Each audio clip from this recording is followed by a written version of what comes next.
Hello, Amazonation. Good afternoon and good day to all of you. Welcome to our another session interview for Filipino Amazon Masterclass student. And for today, I'm going to introduce you to a successful Amazon seller who's part of Batch 5. So, dumating siya sa FAM last year, exactly last year, August 2020. And nanggaling siya sa last ride. We had a collaboration with President Rudolph that time. And isa siya sa mga e-commerce experts during that time who also joined FAM. Ayan.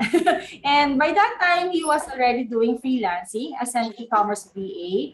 And now, also a successful Amazon VA. So I'd like to introduce to you Fred Salao. Yan. Hello, Fred. Hi, Coach Liz. Yes. How are you? Kumusta ka? I'm doing good. Yeah, I'm actually, I'm doing good. I hope you're okay ngayong pandemic. Lockdown ba kung nasan ka ngayon? Yes, I'm actually in Davao right now, Coach. And yes, meron pa rin kaming mga regulations dito. And I was just so happy that I was able to do freelancing because I don't have to go out. Tapos I get to manage pa my Amazon FBA business. So That's correct. No, ang privilege natin because during this pandemic, we will really appreciate the beauty of working at home and having an Amazon business or other e-commerce business because you don't need to go home and risk your life. So, gusto ko lang that's right. makilala masyado, Fred, gusto ko lang makilala. And of course, our viewers right now is asking also, who is Fred? Who is Fred before transitioning into a Amazon seller? Sino si Fred? Yes, I was actually a former corporate employee, Coach. I think just like you. I came from the banking industry as well. In fact, I was a banking supervisor. And right after I left my job, I decided to do freelancing to get me through the pandemic.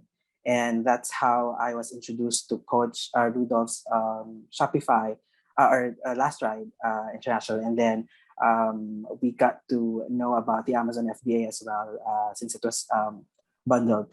And I decided to pursue Amazon FBA because I saw a big potential in the business. And so right now I'm doing freelancing, I'm doing part-time Amazon virtual assistants at the same time managing my Amazon FBA business. Nice. Ang dami mong skill and you have a lot of opportunities around you. Pero I'm wondering, why did you join FAM? Kasi I know there's a lot of Shopify expert, e-commerce business owners that time and sobrang busy sila sa dropshipping. Pero what made you join FAM and pursue Amazon selling kahit na busy ka na? Yes, as I've mentioned, I saw the potential of Amazon FBA. I believe that it has more longevity since we are going to be able to do branding. And so I was attracted to the idea and to the business. And so ayun, I decided to go for Amazon FBA. And I decided to join FAM because I didn't want to do it on my own. I wanted to learn as fast as I could. And I know that it would be through a course. And given that it is your course, one of the most successful Amazon sellers in the Philippines. And so I was excited to learn from you. Nako, that's a good one, Fred, no? Kasi talagang, well, both naman with Shopify and Amazon, you can do branding, but definitely if you want branding, you should take Amazon platform. Yan, okay. So, eto na, nakilala mo si President Rudolph and eventually nasa loob ka na ng FAM and nag-enroll ka sa course. But kumusta naman? Pagka dating mo sa FAM, what have you learned inside the community? Yes, doon sa FAM, I actually learned since I actually immediately learned a lot from the FAM. Through the step-by-step lessons, I was actually able to have yung parang structured learning path. And that was what I wanted actually. That's why I decided to have a course. to be able for me to learn the ins and outs immediately. And through the webinars, I was actually able to learn a lot as well. I was able to avoid those beginner mistakes, and with our guests giving their experiences. And the most important part is the community. I like the community, so it's very helpful when it comes to during those discouraging times or those times that you feel alone. So you don't feel alone at all because you have a community to talk to and to ask guidance from. And I think lagi mo nakakausap si Coach Jam. Yes, yes. So parang ganun na rin kasi Jam is very helpful. She really goes out of her way to respond, and yeah. Yeah, yan. Sa mga viewers natin, if you don't know, we have dedicated coach kasi assigned also aside for me to answer the questions via email or dun sa group. And we have AMSEC. You're part also of the AMSEC, right? Yes, Ayan. Coach. Apa. Wherein lahat ng nakakapagbenta na sa Amazon, specifically for the Filipino Amazon masterclass students, we gather once a month, and then lahat na nagbebenta, they actually share their wins, their breakdowns, their breakthroughs doon, and natututo kami sa isa't isa. Even ako, natututo ako sa mga students kasi ang daming changes na Amazon ngayon, Fred. Ano? Siguro ikaw yung sa part mo na abutan yung sobrang daming changes because of the pandemic, and nag-click sila sa stocks. I'm sure naabutan mo yon, tapos biglang nawalan ng sobrang hirap ng shipment and inventory, ang tagal, ganyan. But still, you're here, and I'm sure you have more stories to tell. So, I know, Fred, na mahirap maghanap ng product, pero nung nag-launch ka na, okay na. I'm sure you have failures along the way, like mine. Pwede mo bang i-share sa amin kung ano yung mga yon? Kumusta yung journey? Yes. Amazon is a real business coach, and hindi siya talaga madali because it is on the international platform. So you're managing it online, and so hindi ka talaga hands-on kung paano siya i-manage, because you would have to rely on your suppliers and yung freight forwarders to deliver the products. And so dun yung struggle. Finding the right supplier is also very important, and I'm so glad that I found a supplier na very supportive. In fact, right now we are faced with the challenge to provide a certification because I'm in that toy category, but I'm so happy that we are a few steps away to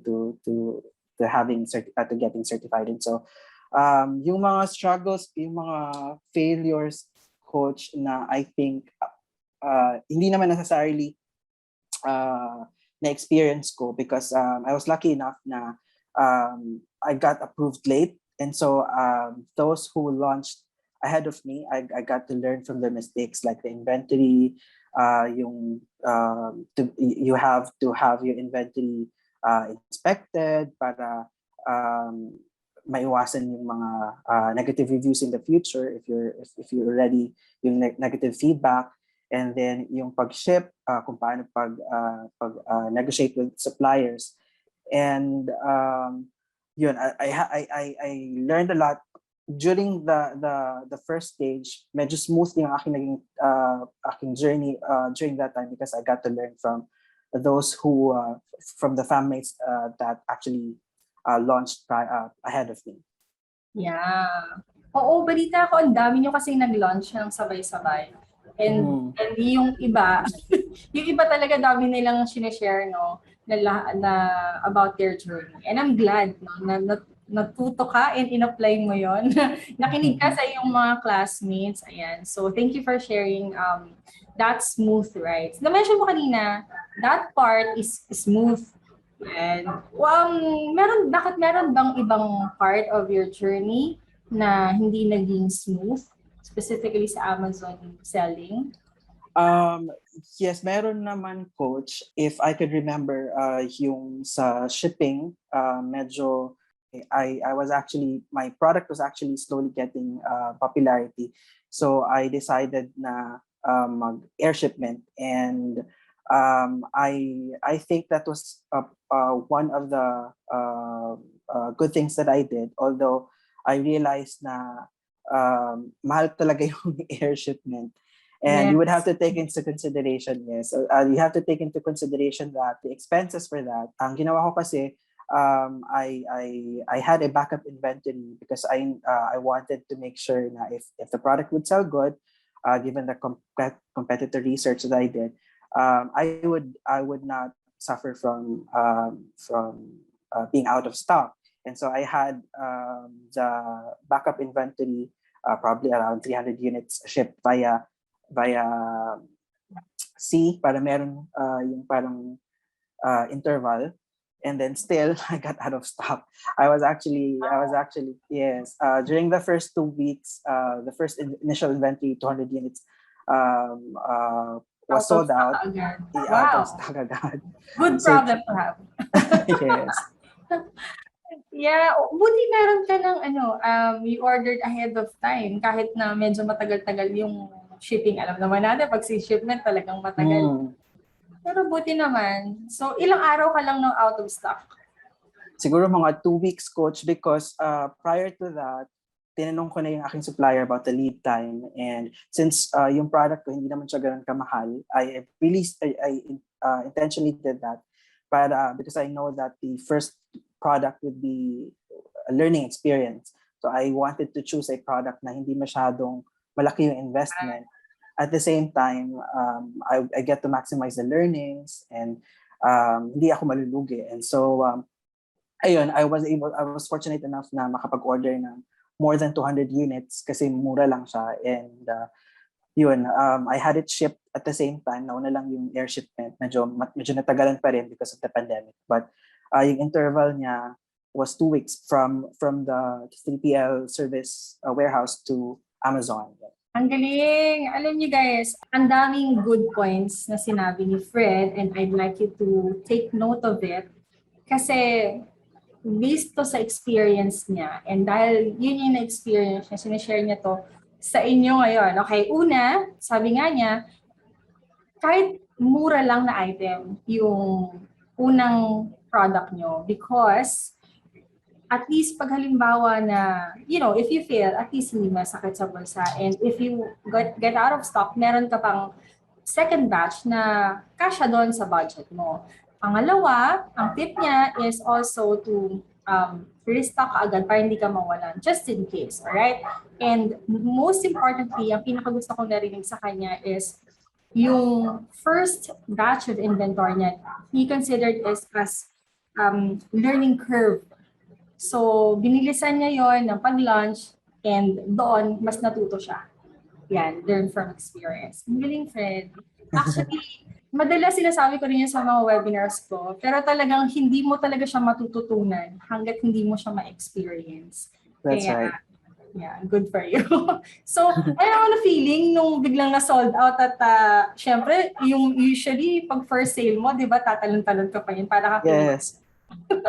Yes. So kasi nung before I started with FAM, nakita ko yung nabasa ko yung journey, and so I got inspired from that. And sabi ko, ang sarap siguro ng feeling na makita mo yung sale mo na parang you said that nagtatalon ka, coach, when the third product was a winning product for you. And so I got inspired by that, and sabi ko sana ma-experience ko yan. And so I really made sure na yung sa first product ko lang na magsisell lang siya, and then para hindi lang talaga ako malugi. And so yun yung ginawa ko. And it's very important, as I've mentioned, na dapat ma-inspect yung product, and then yung the inventory, by the way, I learned from a friend na kailangan siyang may insurance kasi yung experience niya nawala yung inventory niya, and that would actually be a huge hurdle kasi syempre masa-stop yung operations mo dyan, and then mag-incur ka ng expenses. And so yun, I was so happy na the first 200 units got sold out in 2 weeks. In fact, yung aking listing, parang may sumakay pa sa listing ko. So sabi ko kay coach niya, paano to coach? Kasi nakikita ko yung listing niya doon sa storefront niya. So I had a client na kasi Amazon VA ako. One tip po also, you have to be an Amazon VA. You get to expand your learnings and you get to have additional finances, mababawi mo yung initial investment from the tools and everything.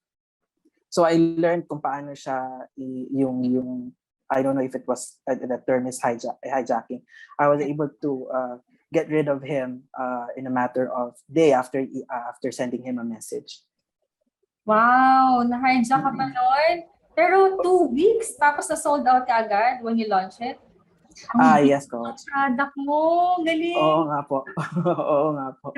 So meron kang application sa phone na Yes, coach. hulaan ko, lagi mo tinitingnan yan, tapos sinaswipe mo para makita mo, yes. gising mo, wow, may sale ako organic, no?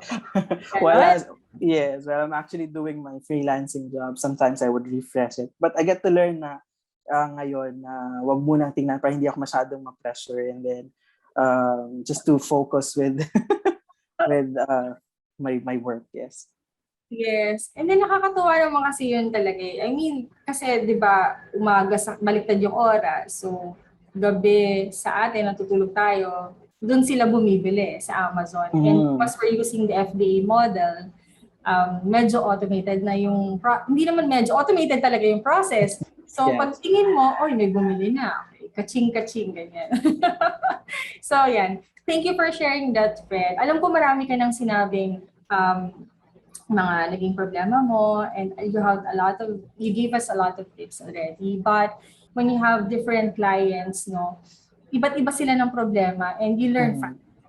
Ayan. Pero ikaw, ano yung pwede mong sabihin sa kanila, both Amazon VA and also aspiring Amazon sellers? Yes. And for those na nag-aspire to be a seller, I would say na huwag kayo matakot mag-invest into a course, because it's difficult. Yes, you can say that you can look for those information, but masyadong malawak yung information na you might get discouraged along the way. So if you want to learn fast, I would suggest for you to take the course and then be an Amazon VA as well at the same time. That way you would be able to get back the investment as well as the tools. You would have enough funds pa.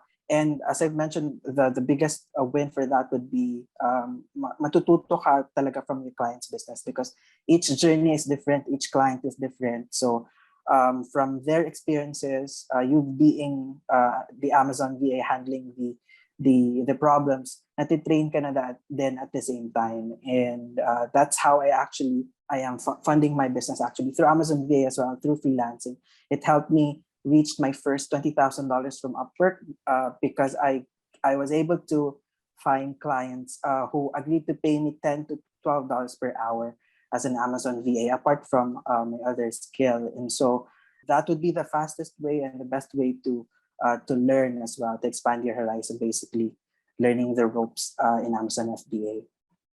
Well said, Fred. Ang galing. Yes, the fastest way to learn and also to earn and save for your capital again.